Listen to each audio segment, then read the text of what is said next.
તમારી પાસેથી આગળ પણ જાણકારી લેતા રહીશું. અનિલભાઈ, તમારી પાસે આવીશ. જે વાવ વિધાનસભાની પેટા ચૂંટણી હતી તે બંને પક્ષોએ શાખની ચૂંટણી સમજી લીધી હતી, કારણ કે વાવ વિધાનસભાની ચૂંટણીમાં ભાજપના દિગ્ગજ નેતાઓએ પ્રચાર કર્યો, બીજી તરફ ગેનીબેન ઠાકોરે, ગુલાબસિંહ રાજપૂતે એડી ચોટીનું જોર લગાવ્યું, પરંતુ તમામના ગણિત જે માવજીભાઈ પટેલ અહીં બગાડતા જોવા મળી રહ્યા છે. બિલકુલ, ભારતીય જનતા પાર્ટીએ પણ આ બેઠક, કારણ કે પ્રતિષ્ઠાનો જંગ હતો ભારતીય જનતા પાર્ટી માટે પણ, કોંગ્રેસ માટે પણ ગેનીબેન જીત્યા પછી આ બેઠક પર કોંગ્રેસનો ઉમેદવાર જીતે એના માટે ચોક્કસ પ્રયત્ન કરે. એટલે ભારતીય જનતા પાર્ટીએ પણ બધા જ મંત્રીઓ, મુખ્યમંત્રીને બધાને ચૂંટણી પ્રચાર માટે મેદાનમાં મોકલ્યા હતા. કોંગ્રેસે પણ કોઈ કસર નથી. અનિલભાઈ, આપની વાત પૂરી કરશો. એક મહત્વપૂર્ણ સમાચાર પ્રાપ્ત થઈ રહ્યા છે. વાવ વિધાનસભા પેટા ચૂંટણીને લઈને ન્યૂઝ 18 ગુજરાતી દ્વારા અગાઉ દાવો કરવામાં આવ્યો હતો. શરૂઆતમાં કોંગ્રેસ લીડ ખેંચશે તેવો દાવો ન્યૂઝ 18 ગુજરાતીએ કર્યો હતો. શરૂઆતના ત્રણેય રાઉન્ડ વિશ્લેષણ પ્રમાણે જ રહ્યા છે. ન્યૂઝ 18 ગુજરાતી ફરી એક વખત election is equal to news 18 Gujarati સાબિત થયું છે. સચોટ વિશ્લેષણ ન્યૂઝ 18 ગુજરાતીએ દર્શકો સુધી પહોંચાડ્યું અને અત્યારના વલણો એ જ તરફ સંકેત કરી રહ્યા છે. શરૂઆતમાં કોંગ્રેસ લીડ ખેંચશે એવો દાવો અમે કર્યો હતો અને અમારું જે વિશ્લેષણ હતું તે અહીં સાચું સાબિત થઈ રહ્યું છે. હજુ વલણ છે, બપોરે 12 વાગ્યા સુધીની રાહ જોવામાં આવી રહી છે, પરંતુ સૌથી વધારે મત અત્યારે ગુલાબસિંહ રાજપૂતના પક્ષમાં જતા દેખાઈ રહ્યા છે વલણોના હિસાબથી. જોકે માવજીભાઈ પટેલ જે ગણિત બગાડતા જોવા મળી રહ્યા છે અને સ્વરૂપજી ઠાકોર જે બીજા નંબરે જોવા મળી રહ્યા છે. શરૂઆતમાં જ કોંગ્રેસ લીડ ખેંચશે તેવો અમે દાવો કર્યો હતો અને તે જ પ્રમાણના આંકડા. અનિલભાઈજી, હવે 21-22 રાઉન્ડ એટલે આમ જોવા જઈએ તો હજુ ઘણા રાઉન્ડ બાકી છે અને હજુ કદાચ 12 વાગે એકદમ ચિત્ર સ્પષ્ટ થશે. પણ જે રીતે અત્યારે ચાલી રહ્યું છે એ રીતે ગુલાબસિંહ આગળ વધી રહ્યા છે. પણ આમાં એવું છે ને કે રાજકારણમાં કંઈ કહેવાય નહીં, ઇલેક્ટ્રોલ પોલિટિક્સમાં છેલ્લી ઘડીએ પણ કદાચ થોડું ઉલટફેર થઈ શકે છે એવી એક પાતળી સંભાવના છે. બાકી અત્યારે જે રીતે ચાલી રહ્યું એ રીતે તો કોંગ્રેસના ઉમેદવાર આગળ ચાલી રહ્યા છે. કમલેશભાઈ, આપની માટે આ જે આંકડા છે તે ખરેખર ચિંતા સમાન હશે, કારણ કે એડી ચોટીનું જોર લગાવ્યું હતું ભારતીય જનતા પાર્ટીએ. વાવ વિધાનસભાની બેઠકને શાખનો જંગ ગણી લીધો હતો. નહીં, વાવ નહીં, કોઈ પણ ઇલેક્શનની અંદર ભારતીય જનતા પાર્ટી શાખનો જંગ જ સમજે છે. હજુ પણ જો તમે એવું માનતા હોય કે આ નાનું ઇલેક્શન છે, આ મોટું ઇલેક્શન છે, ભારતીય જનતા પાર્ટી માટે એવું નથી હોતું. અને તમે આવ્યા ડિબેટમાં એ પહેલાં એ ચર્ચા પણ થતી હતી કે માવજીભાઈને તમે મનાવી લીધા હોત તો બહુ સારું. પણ ચોક્કસ અમે એવું માનીએ છીએ કે માવજીભાઈને મનાવવા માટે પ્રમાણિક પ્રયત્ન થયો છે, પણ છતાં પણ કોઈ વ્યક્તિની માનસિકતા એવી હોય, હું મરું પણ તમને રાડું, આવા જે શબ્દો એ લોકોને હોય તો એ માનસિક વિચિત્રતાના કારણે ક્યાંક ને ક્યાંક કોકને નુકસાન કરાવતા હોય છે. પરંતુ હવે કોઈ પણ જાતનો પૂર્વગ્રહ રાખ્યા વગર વાવની જનતા જે પણ આશીર્વાદ આપશે એ આશીર્વાદ સ્વીકારીને વાવનો વિકાસ કરવા માટે તત્પર છીએ અને કામ કરીશું. હા, ચોક્કસ મને આનંદ થાય છે કે જે પણ ભારતીય જનતા પાર્ટીની વોટ બેંક હતી એ વોટ બેંક કદાચ કોંગ્રેસમાં ફાયદો મેળવવા માટે કોંગ્રેસે કરી, છતાં પણ ત્રણેય રાજ્યોના જે ઇલેક્શન આવ્યા એમાં સ્પષ્ટ દેખાય છે કે ભારતીય જનતા પાર્ટીના વોટ તો અકબંધ રહ્યા છે, પરંતુ બીજી પાર્ટીના વોટ પણ ભારતીય જનતા પાર્ટીના સમર્થનમાં હતા. ભારતીય જનતા પાર્ટીના ક્યાંક ઉમેદવાર નારાજ થઈને લડતા હોય એ બાજુ ગયા છે. એટલે અમને આનંદનો વિષય છે કે અમે જે વિચાર્યું હતું એ પ્રમાણે મતદાન થયું છે. છતાં પણ બીજો એક અભિનંદન તમને આપી દઉં કે તમે 3 રાઉન્ડની અંદર એવું કીધું હતું કે કોંગ્રેસ શરૂઆતના રુઝાનની અંદર વાવની અંદર આગળ હશે, તો તમને પણ અભિનંદન આપું છું અને શુભેચ્છા પણ આપું છું. તમે જે પાછળનું રિઝલ્ટ આપ્યું છે એ પ્રમાણે પાછા અગાઉના રુઝાન પણ એ પ્રમાણે જ ચાલે. જી કમલેશભાઈ, આપની પાસે આવીશ. મહત્વપૂર્ણ અપડેટ્સ એ કે મહારાષ્ટ્રના અત્યાર સુધીના રુઝાનમાં, અત્યાર સુધીના વલણમાં મહાયુતિને 151 બેઠક પર વધારે આગળ ચાલી રહી છે. ઇન્ડિયા ગઠબંધનની વાત કરીએ તો 86 બેઠક પર આગળ, ઝારખંડની વાત કરીએ તો 70 બેઠકોના જે ગણતરી છે તે થઈ ચૂકી છે અને 39 બેઠક પર ઇન્ડિયા ગઠબંધન થઈ રહી છે. ઇન્ડિયા ગઠબંધન 39 બેઠક પર આગળ, એનડીએ 29 બેઠક પર આગળ જોવા મળી રહ્યું છે. એટલે અહીં મહાયુતિ અને મહાવિકાસ આઘાડી મહારાષ્ટ્રમાં સેના વર્સિસ સેના અને પવાર વર્સિસ પવાર વચ્ચેની લડાઈમાં આખરે કોણ બાજી મારે છે તે 12 વાગ્યા સુધીમાં સ્પષ્ટ. પરંતુ ભાજપ માટે અહીં ખૂબ જ સારા સમાચાર, કારણ કે ભાજપ આ વખતે બાજી મારતી મહારાષ્ટ્રમાં જોવા મળી રહી છે.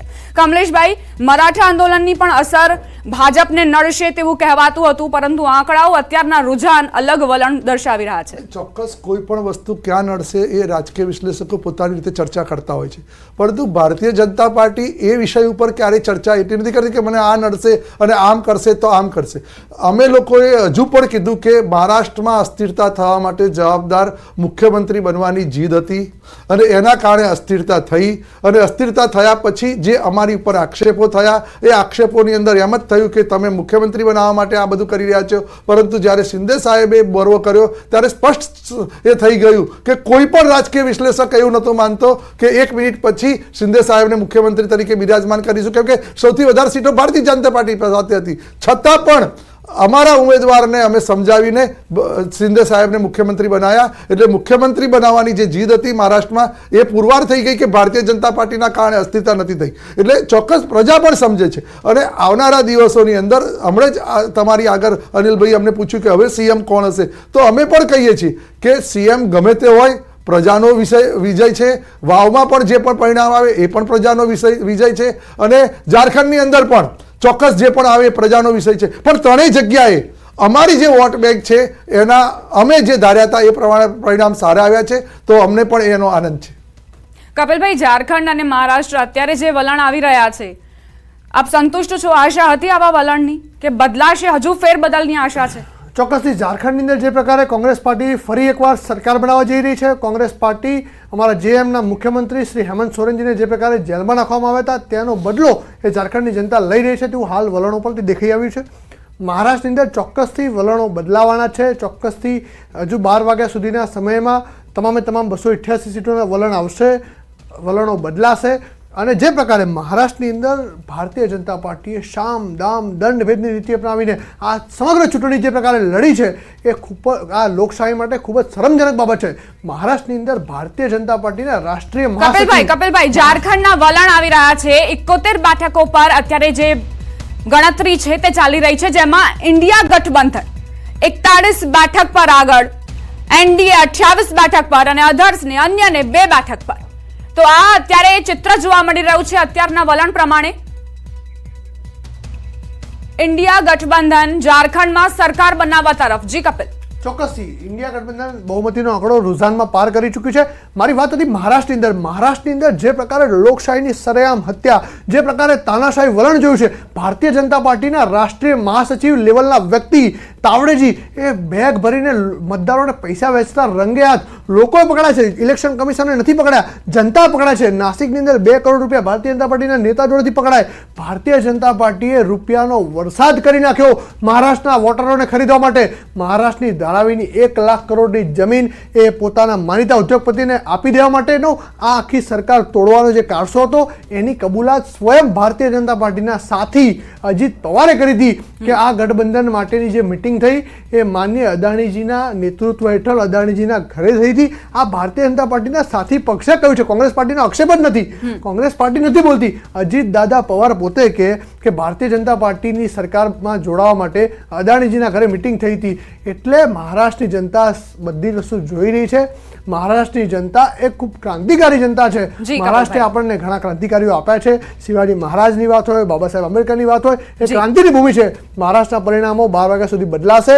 આ લૂંટેલી સરકાર હટશે અને મહારાષ્ટ્રની જનતા દ્વારા ચૂંટેલી સરકાર આવશે. કપિલભાઈ, મહારાષ્ટ્ર અને ઝારખંડ પર આવીશું. વાવને લઈને મોટા સમાચાર પ્રાપ્ત થઈ રહ્યા છે. વાવમાં અત્યારે 12,361 મત જે ગુલાબસિંહ રાજપૂતને મળતા જોવા મળી રહ્યા છે અને માવજી પટેલ તેમને લઈને અપડેટ્સ. ભાજપની મુશ્કેલી વધ્યાના એંધાણ. માવજી પટેલના મેદાનમાં ઉતરતાની સાથે જ અટકળો તેજ થઈ ચૂક્યા હતી અને આજે જ્યારે પરિણામનો દિવસ છે ત્યારે એ અટકળો સાચી પડતી જોવા મળી રહી છે. કારણ કે કાંટાની ટક્કર વાવ વિધાનસભાની પેટા ચૂંટણીમાં અત્યાર સુધીમાં 31,357 મતની ગણતરી કરવામાં આવી છે.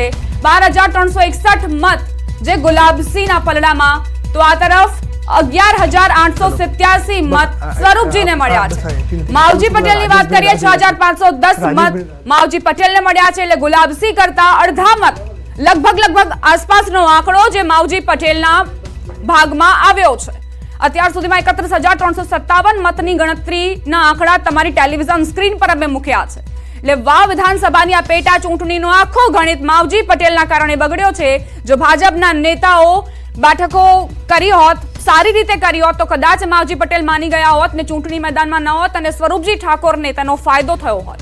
જી અનિલભાઈ, મેં અગાઉ કહ્યું હતું કે માવજીભાઈ પટેલ ફેક્ટર આમાં નિર્ણાયક પુરવાર થઈ રહ્યું છે એવું લાગે છે, પણ છતાં હું કહું છું 2,10,000 જેટલા મત પડ્યા હતા ટોટલ, જેટલું મતદારો હતા એમાંથી 2,10,000થી ઉપરથી એમાં હજુ 34-35,000 જેટલી ગણતરી થઈ છે.